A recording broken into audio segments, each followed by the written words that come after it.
Welcome to episode 18 of the Rebel Rundown. Yeah, welcome. It's always fun. What have we got in store today, Hayley? Well, we actually have I think it should be a pretty good podcast we're going to talk about training smarter as you get stronger. So I feel like we haven't done a podcast that's like educational in a while. We've been doing lots of interviews and recaps. So this one is about training smarter as you get stronger, so that you can keep progressing, pretty much. Can't just train harder? No. A lot of the time that leads to burnout, just injuries, stress. I don't know. Do you think you can just train harder? Nah, I think you gotta balance things out a little bit. Yeah. Sometimes you gotta train harder. Yes, and well, training harder is a component of it as well. Yeah. Yeah.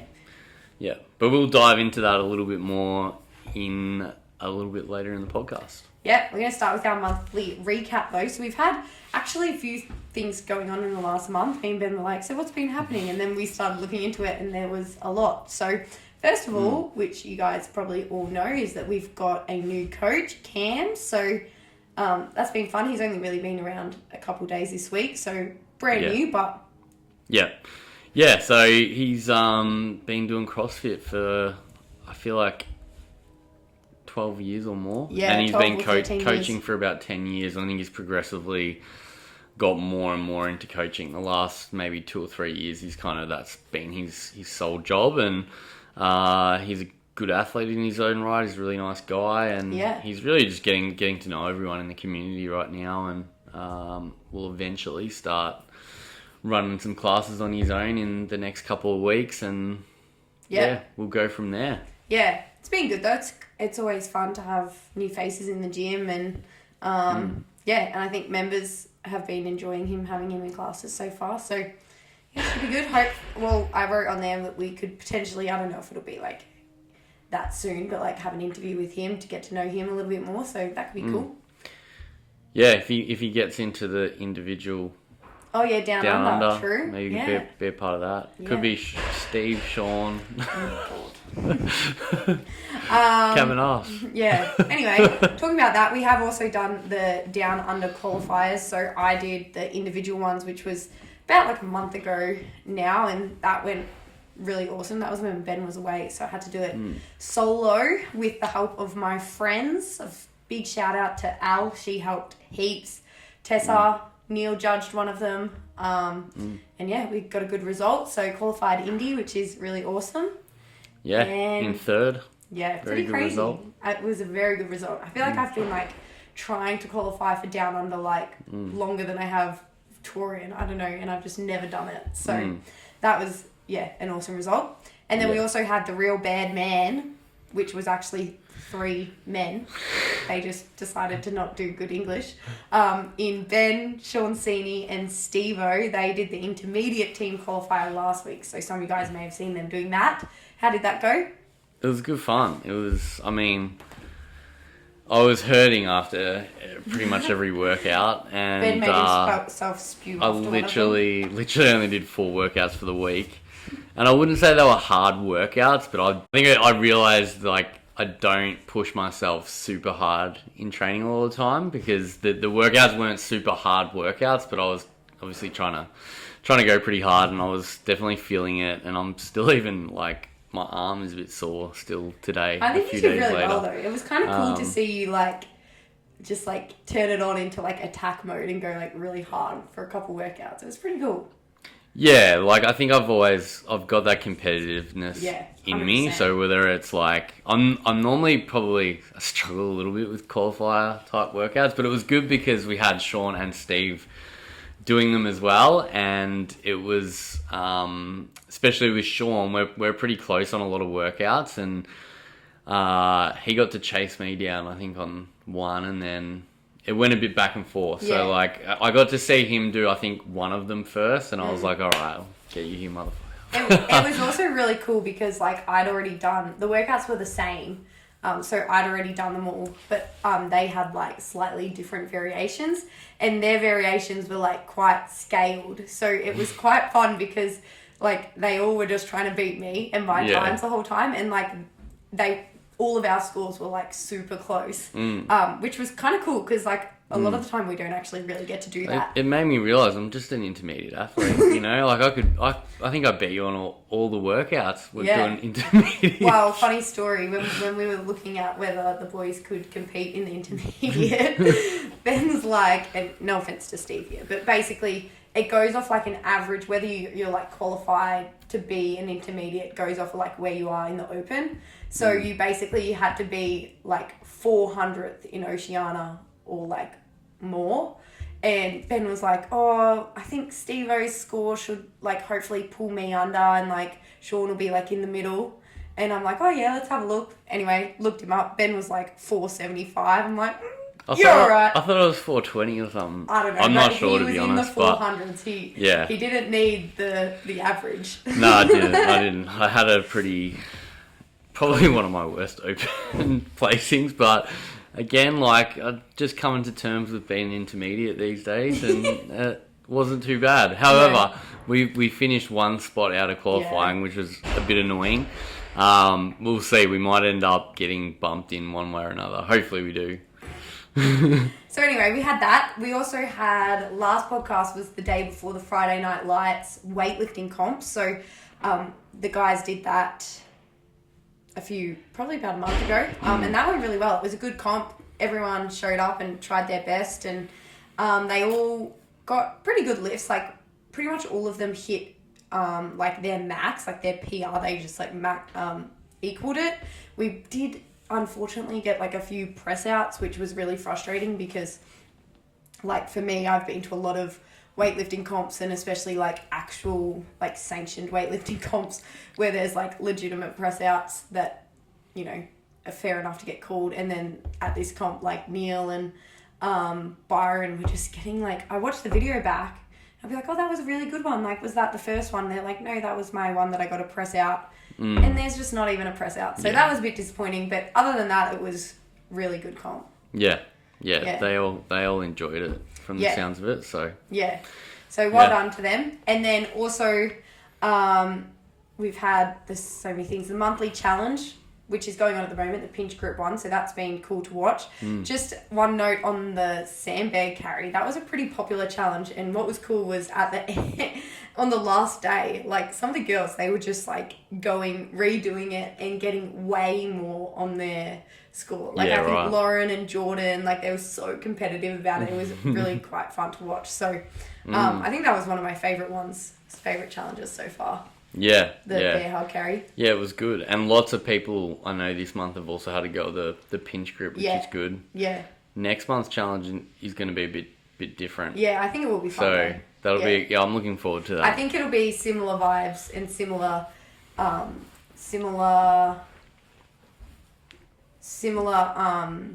opinions to the Eco Bike one. Yeah, I don't think it'll hurt that bad though. No, but I think people won't be like, I'm going to do it 5 times. No. Yeah. So sure. And then last thing is just shout out to everyone. I feel like we've been having some really good attendance because nobody wants to be like the first Ben. If you know, you know. Yeah, there has been an improvement there. And lots of people, you know, commenting and noting the video that we did. So if that helped you, that's awesome. I felt like a bit of a dickhead shooting it, but you did a great job. Yeah, if it's working, then that's awesome. I always think like what our neighbours think of us, like, because obviously I'm in here training all day. I'm like, surely they think I'm crazy. But then also like when I'm like filming Ben, I'm like, all right, now walk to the car, get in the car. Do this, do that. Like, what do you reckon they think out there? I don't know how much they catch of it, but I'm sure there's times, especially when they walk by and Tessa's growling or something. Yeah, literally. They must think we're crazy here. But anyway. Also, the nutrition kickstart. There's just so many. Yeah, I know. So many things. Really but that's happening. Heaps of people are off to a good start there, I believe. So the workshop was really good. Like, everyone... I think like if we do one of these again, like more people we should even just have an option for people to come to the workshop because I think everyone got heaps out of that and learnt stuff. Learnt just a little bit more to be like a bit more, you know, just a little bit more education about like what they are actually eating, not necessarily like this challenge isn't about like diet necessarily. It's more like, what are you eating? Like have a think about like what your body needs to feel good and like try and fuel it like that. So yeah. It's been good. I look forward to seeing where people are at coming in at the end of it. Yeah. All right, let's talk how to train smarter as you get stronger. So I feel like so I've got a few different like topics that I feel like we can discuss. First one, what does it mean to train smarter as you get stronger? What does that mean? Yeah, well, I think in essence it's really about thinking about all the little things and how you're managing and approaching those, because we know what the big things are, like turning up to training, doing the workouts, doing the strength, like, you know, eating fairly well, like getting decent sleep. Like they're like the big things. But then within that, like, as you said early on, when people start, you don't have to have all your ducks in a row to get results, and just getting in and moving and getting some consistency there will push, you know, your results along really significantly. But after time, that obviously slows down. And so if we can find more ways to improve, then little things can create more frequent changes, bigger changes than just focusing on like turning up and doing the work. Yeah. And I think it also means like, as you get fitter and stronger, you've kind of got to train with a little bit more like intention behind your training. Like if you want to improve, you know, like if you want to just get fit and stay fit, then that's fine. Show up, do the work, be consistent, and you'll get fit and stay fit. But if you want to like, you know, move the most weight, move the most efficiently, be able to go as fast as you can, like you've kind of got to train with intention. So look at a workout and be like, what am I supposed to be getting out of this? What do I want to be getting out of it? And how am I going to do that? Yeah. Right? For so, sure. Yeah, it's just being a little bit more like, just thoughtful about like what your intention is when you are doing workouts, I guess. Yeah, and what are some, like, I've got some in mind, and you probably do too, but like, what are some really good, like, really specific examples of, you know, whether it's an intention or whether it's like one little component of a workout that you might hone in on that day? Well, I feel like I do this all the time, and yeah, I don't know to come up with like an exact example, but I can do like a hypothetical example, because I basically ask Ben like really often, I'll be like, what's the intention behind, or like what do I say? Yeah, we talk about like, intention. Like what is the intention? Yeah. And like he'll often be like, your intention is to do your bar muscle ups. Like the other day, okay, for example, I feel like this is poorly executed, but it is an example. So the other day I was doing a workout that was quite, I don't know, I would say it's like an intimidating workout. It was basically bar muscle ups and DT. And for me, I was like, okay, what's the intention? And I don't think Ben told me this. I kind of thought of it myself and came up with it myself, which was to do my bar muscle ups as I planned. Because I think I'm very good at setting a plan, and then in the moment, if they feel really easy, going off of the plan, then just ruins me, because like when it comes to bar muscle ups, if I do a set of 10, I can do that, but then like my next sets after that will just fall apart and I'll just be derailed. So my intention was to stick to my planned breaks on my bar muscle up and to stay smooth and have good reps throughout the whole workout, right? That was the intention of the workout. The DT, I just had to move through. There wasn't really anything like crazy on that. So yeah, there's one example. What's an example you have? Yeah, so it can even be like something as simple as if you're trying to improve your work capacity and you're not doing it from purely like looking at your baseline workout and then training for that. Like something simple you can do, say that it's in any kind of barbell workout, and this is something I did years ago, but I just found that like when I started to fatigue, I'd like bend over, put my hands on the bar, drag the bar in, take a second, and then I'd start the lift. And I realized that like if that happened like 20 times in a workout, I was basically losing like 2 or 3 seconds every single time. Yeah. And I wasn't gaining anything from it. So I had this, like started trying to have this rule of that if I needed more time, fine, just stand there and take a breath. But as soon as I bent over and put my hands on the bar, I had to just pick it up. Yeah. There wasn't like this fluffing around, drag it to me, pause and wait a little bit longer. It was like, you put your hands on the bar, you start lifting it. That was it. And something very small and minute and simple, but then when you get in the habit of doing that every single time, you do find that, hey, I've just like improved my work capacity without really getting any fitter. It was just like an effort, rest management type thing within a workout. So yeah, that's a really specific example. I have another one like similar to that, which I actually was like one that I gave the class as an intention for them. On Sunday, the workout was it Sunday? No, it was last Thursday's workout was running, burpees, rowing, and lunges. And on the burpees, I told them all, your intention is to be able to do the burpees without stopping. I think that there was like 20 reps, maybe 25 reps. And I was like, that's your goal. So you need to run at a pace where you're going to be able to come into the gym, start burping straight away, and then burpee without stopping. You need a burpee at a pace that you're going to be able to not stop. And just by them thinking about that and being like, all right, I need to be in like full control here, people were able to continue their, like, do burpees without stopping, which, you know, you're like, oh, well, then they're not getting faster at burpees. But the intention of the workout was a, like, endurance-based workout where they're working on their aerobic fitness. Like, they're working for a long period of time without stopping. If they're going really fast, spiking their heart rate, they then have to fully rest. They've basically lost like the purpose of the workout. So that was their goal, and everyone did a really good job doing it because that's what they were sort of thinking about. So there's just another example. And this is a similar one, and I think, you know, the example I gave about the barbell, like for a lot of members, that's probably not one that is super important. If you're more towards like the performance side of things and you want to compete, and that's a good one. But like a really good one for an average member, this is a bit like your burpee one, is like when you go on a run, never stop running. Yeah. Even if it really slows down to like a pace that's similar to running, like keep yourself going no matter what. And that's a really good one. And then one that you can apply when you're a bit better at running, more intermediate to advanced, not stopping on the run isn't an issue.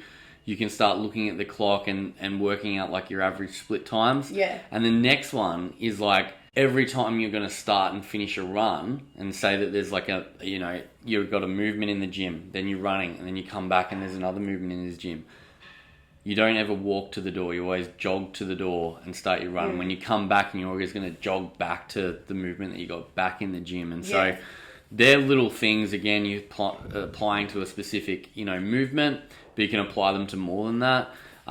Little things that you can do just to like increase your output without it being something that you have to like, you know, work on over a long period where, you know, like say you're measuring a 1K run and then you're doing a running program and then you're measuring a 1K run. Like you can just start doing this and over time it will start adding up. Yeah.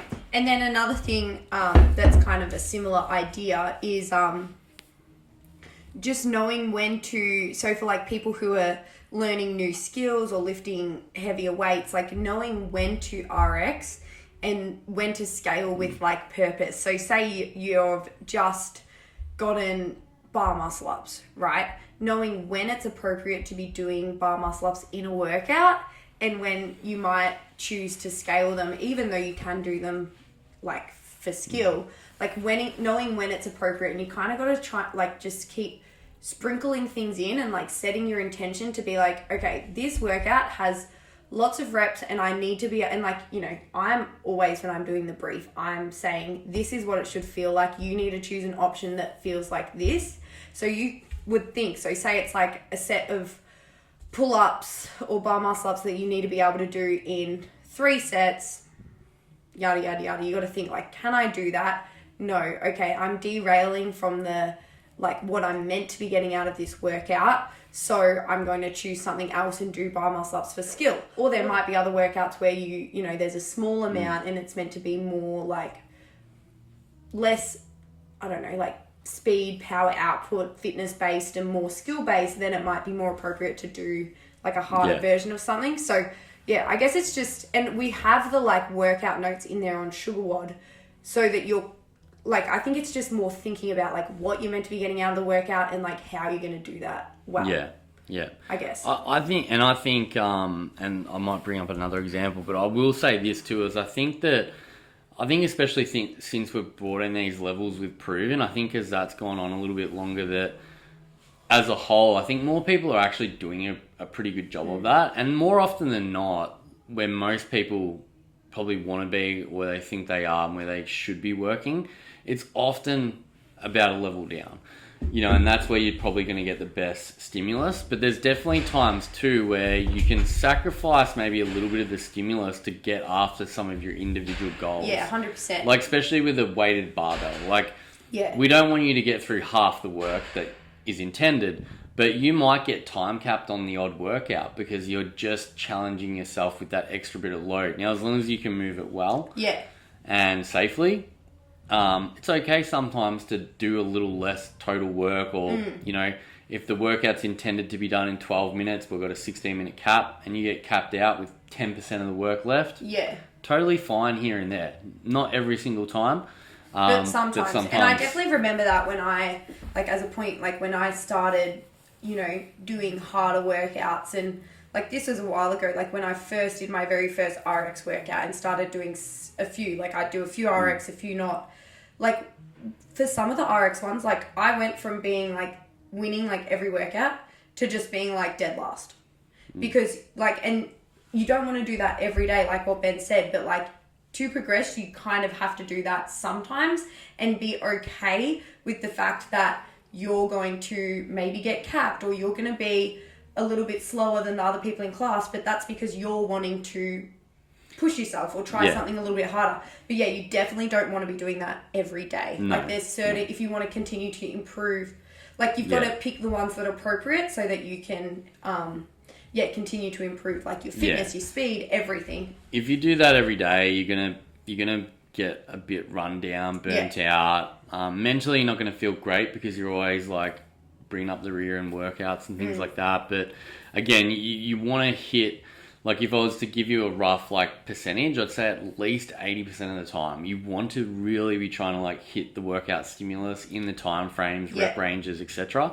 And that other 20%, like, 2 out of 10 workouts or something, the days that you train, if you miss it by a bit because you're choosing to challenge an area that you want to get better and you need to get a bit out of your comfort zone, by all means. A dumbbell snatch would be an awesome example for like the average member. A lot of people kind of get stuck on a weight that they know they can do, and they get a bit scared of like jumping to that next one. And oftentimes with the dumbbell, like if you do that first time's a bit rough, and then you do it again the second time, like it's a lot better. And by the like 5th time you're doing it, it's like you're good for that dumbbell now. Like it's not something that you just get hampered down with long term. 100%. So and that's definitely like, I feel that, like I remember in COVID when we were out of the gyms, like the one piece of equipment I had was a dumbbell. And I think the first lockdown I had a 15 kilo dumbbell, and then the second lockdown, like when we had to go back out again, I picked up, I think I took a 20 kilo dumbbell, and I was like, I'm literally going to be able to do nothing with this because I just started doing the 15. But, you know, it was the only option. So I just started using it, and like it smashed me for ages. And then by the end of lockdown, I was like, oh, give me the 50 pounder, you know, it's just like adapting. So yeah, definitely. That's a good example. And it's something too, like we put the notes in Sugarboard for you guys to read with like the intentions and the stimulus behind it. But, you know, talk to coaches about it too. Like we're going to be able to guide you, and we've got overall really good feel for where people are at. And if like you're trying to bite off a bit more than you can chew for the day, we'll just say, hey, look, we'll say, you know what, let's try the first round like that and see how it looks and feels. And if we're like, this is just going to blow out or not going to be beneficial, we can change on the fly. So you're not on your own in that sense, but it's definitely something to be aware of. Like that 80-20 rule is, I think, a really good way to think about it. All right, our next topic is quality over quantity. So I think this, like, they all kind of relate to each other. But, like, one thing that I think is super important that gets missed, especially when people, like, want to, you know, they've had a really big improvement, and then if they start to kind of feel like they've gotten stuck or something, is like you need to dial in on the little things in order to make the big things better. So like, you know, if you're working, again, like the gymnastic stuff, so like bar muscle ups, ring muscle ups, even pull-ups, like you need to be doing strict pull-ups, you need to be doing dips, you need to be doing all of the basic stuff and getting better at that, because that's going to be helping you to get better, like just to continue to get better. What are some other examples?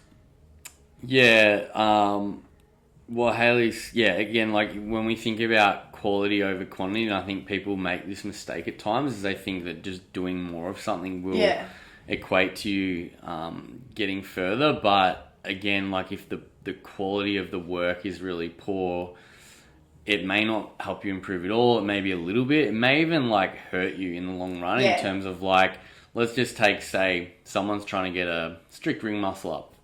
And they're like, yeah, cool, I'm working on pull-ups. And then I go and watch them work on pull-ups, and they're pulling the bar to here and then sneaking their chin over. They might be getting more of those, but I can tell you that like 10 of them versus one where you can pull the bar to your chest is worth way more. So you could do pull-ups to the cows come home, but if you're never getting strong in the range that's going to actually help you do a strict ring muscle up, you might as well not be doing it at all. And that's like one very specific example. But I think another example is like people who want to improve, like this is a big one, is people who want to improve their handstand push-ups. So like in workouts, like people will just hammer them to like an ab mat, or to even like their head might not even be touching the ab mat. And it's kind of like taking a step back and being like, all right. And it's speaking to the other point where you might get hammered on a workout because you're trying to do something harder.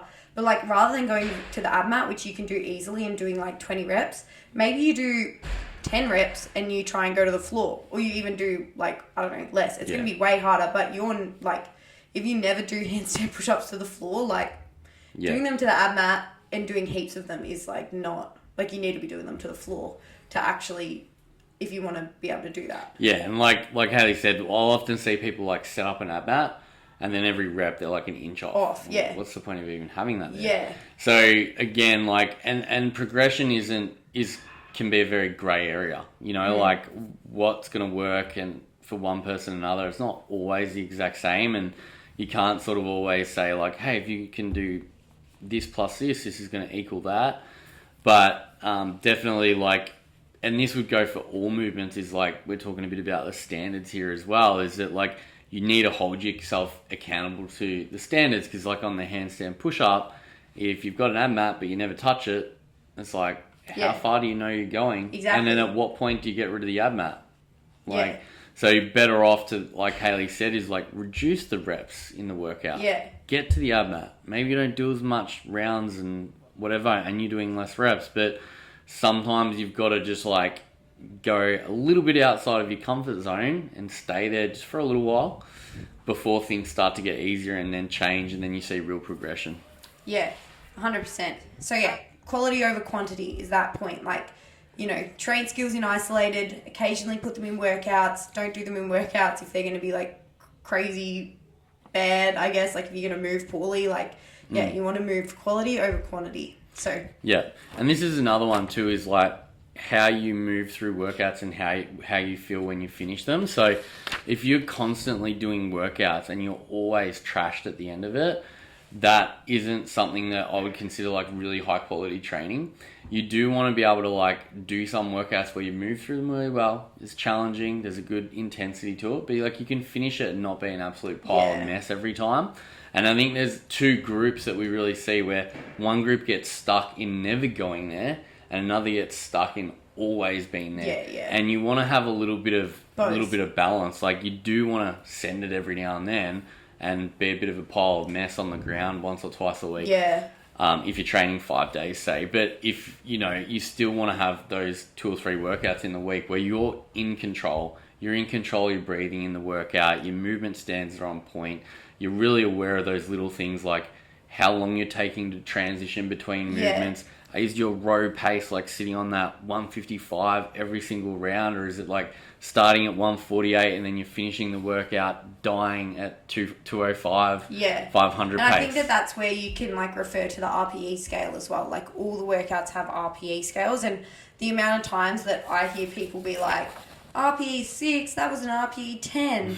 But, like, it's because, you know, the way that it was performed for, say, for someone to, if there's an RPE 6 workout, you might need to scale it. Like, you might need to not do it RX for you so that it actually feels like that. And you might need, a lot of the time, and I tell people this when there's RPE 6 workouts, is it should feel easy at the start. Yeah. Like, you need to feel like you're in, especially if it's a long workout, like, you need to feel like you're going slow because that's how you pace.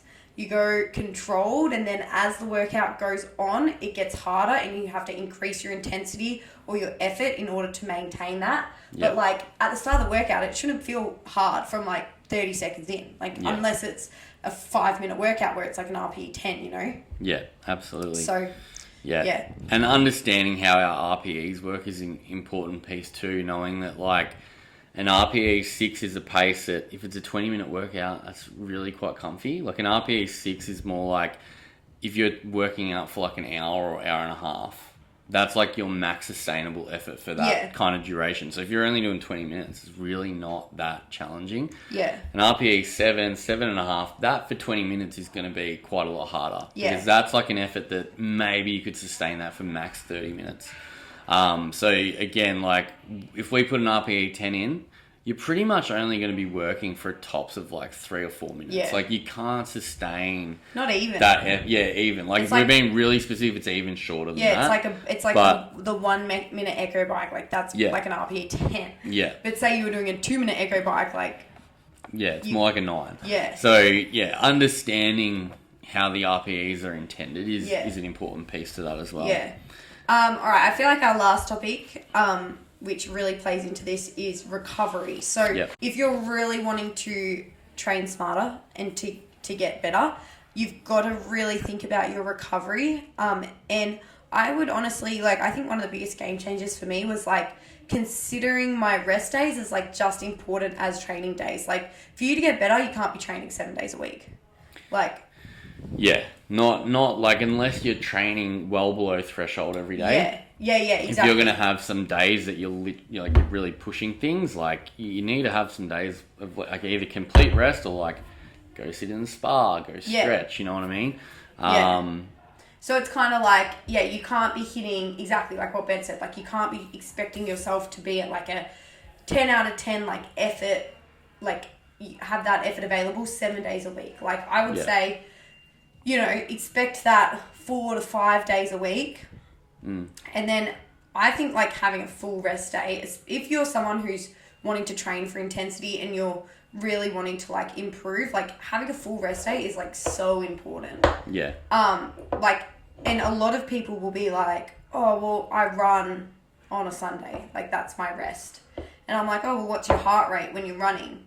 And they'll be like, oh, like, because they're like, it's just an easy run. Like, what's your heart rate? Oh, like 160, 170. I'm like, that is not a rest. You might feel like you're going slow, but, like, your central nervous system is still, like, when I go for a run, my whoop, I get massive strains because, like, the amount of time that your heart rate is, like, beating at a higher time it's long. Like, you might feel like you're going that fast, but, like, your central nervous system is still getting 100%. It's still getting affected. So and this is the thing, at the end of the day, any sort of training is not technically recovery. Yeah. So even if you came in here and sat on the bike erg and you were, working at what we call a zone 2 heart rate, which is, like, I don't know, for most people it's going to be somewhere between, like, 130 and 150, 55, something like that, right? It's really not that hard, but at the end of the day, it's still a stimulus, it's still a stress. So compared to, like, a session where, like, intensity's through the roof, it does feel easy, but it's still not 100% what we call a recovery, day. It's still creating some kind of stress that your body's going to adapt to and got to recover from.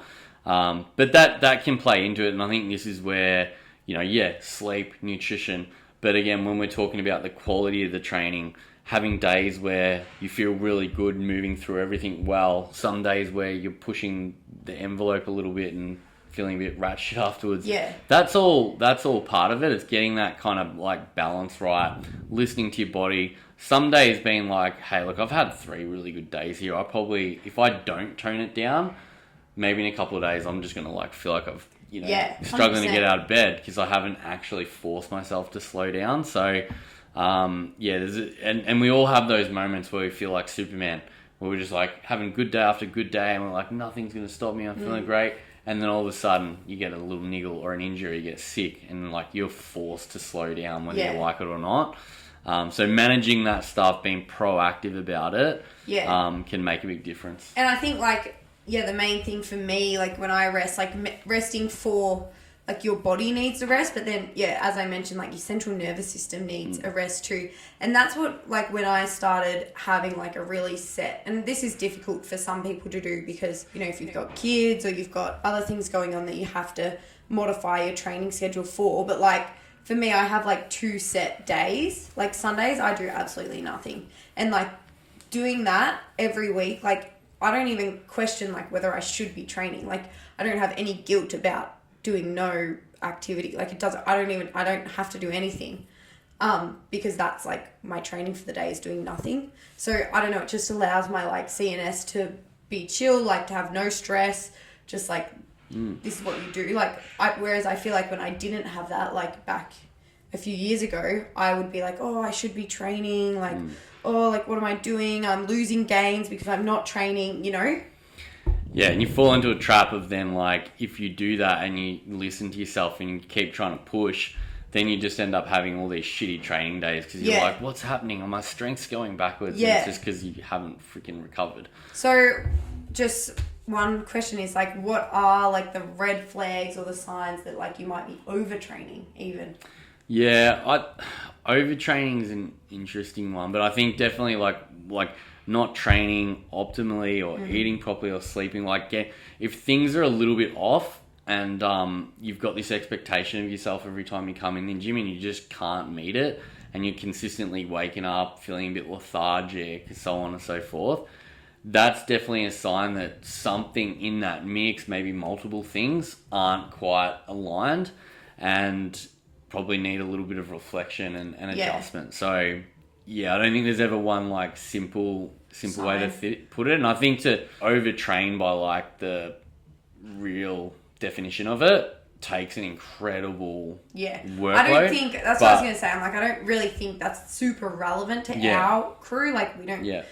I don't think there's anyone who's like fully overtraining. But like, you know, if you're getting frustrated about not hitting skills or not getting stronger, like, that's kind of signs that you've got to kind of reconsider, like, what you're doing. Like, are you resting? Are you fueling well enough? Are you, like, the mental side around it? Like, I guess that's not, like, signs of overtraining, but it's, like, signs of... I'll give you an example. Like, for myself, and I'm doing some investigating into it in a minute, but, like, I can say pretty confidently, like, over the last couple of years, I've felt like I've had a bit of a steady, like, decline of fitness, sometimes desire to train, strength, energy, a little bit more like stiff and niggly, and like, cool, that could just be age. It could be the fact that like I've got 2 little kids and maybe like I'm not as well rested or things like that. But like I've gone to get some blood tests to check some hormone levels and things like that, see if there's anything there. And like whether that comes up with something or not, what I've decided is I'm like, I've got to actually reassess things a little bit here. Like maybe the way, you know, like I'm often tagging along with Hayley, doing a lot of her training, and I do adjust it, but I'm like, maybe I've got to adjust it further. Like maybe it's just for where I'm at, for where all the things in my life are functioning. Sometimes maybe I'm just asking more of myself than what is like going to work well for me consistently. So I'm doing that right at the minute for myself, and I know like most members in here would see that, you know, my general fitness level and what we do in class is at a pretty good level, but on a personal level, like I understand like things aren't 100% right, so like I'm investigating that. I'll try some things, see if that turns around. Maybe it's the cold weather a little bit. And I think like I think everyone goes through that too. Like I feel like last year I had a period of time, or I don't know if it was last year or earlier in the year, but like when I was just like, you just get injury after injury after injury, and like I was getting so frustrated. I was literally like, I have to change something. Like when you're just getting like injury, and it's kind of like how Ben is right now, like just has niggle after niggle, and you just never feel like you can actually train. It's like, what am I doing? And like I just had to step back and be like, we have to change something here. And I ended up just like training a little bit less, taking a bit of the pressure off, and just like trying to just like chill out. And it like made a massive difference. And I feel like I've been pretty lucky this year after like having, and like if anything, that was more a shift in like mindset than it was in like I did do a little bit change less practice. but not that much. Like I wouldn't say that much. Like I was still training a fair bit, but like it was a shift in mindset and being okay with like resting and being okay with having an easier week. Yeah, and doing like a little bit more like body maintenance. Body maintenance stuff Yeah. exactly, and like less just like workout after workout after I have to do this, I have to do that. Like it wasn't helping me. So like taking a step back and not overtraining. Like if there's anyone in the gym who's probably overtrained, it's probably me. And like taking a step back from that like actually helped me to move forward. Yeah. In a way, even though I may not be doing as much actual volume as like I was at one stage. I don't know. But I feel like, I think, and I don't know if this is sharing too much, but like I think one thing you realise for you too is that, you know, exercise in general was like a really good outlet or tool for you to just manage like emotional everything states. else, Right? And so recognising that if you're trying to turn to that always, but that's not working because you're already like not recovered properly and flat, is it just adds fuel to the fire. And 100%. I don't know there's a lot of our members who would ever fall into that bracket, but I do know that I've had them in the past where it's like, you know, if they're not in the gym, they've got to go for a 30-minute run, or they've got to, you know, they've got to do this, they've got to do that. And so, that like I used to be 100%. like that on a Sunday, be like, oh, I have to go for a walk. Yeah. Like that is so toxic. Yeah, so 100% the minds, like there are some people, it's not just about what actions you're doing, but it's actually how you think about it and your understanding your mind and your thought process around it that can make a big difference. And that's where, you know, having if you take like anything away from this podcast, it's, you know, I would train with intention. Like if you're wanting to, you know, as we said at the start, if you want to just stay fit and healthy, come in, do the workouts, that'll do the job. If you want to like progress and like really get new skills, get stronger, like really progress with your like the CrossFit competition performance side of it, you've got to look at your intention, and like everything you should do should be with intention. So like the workouts with intention, you're resting with intention, you're not like just doing things for the sake of it.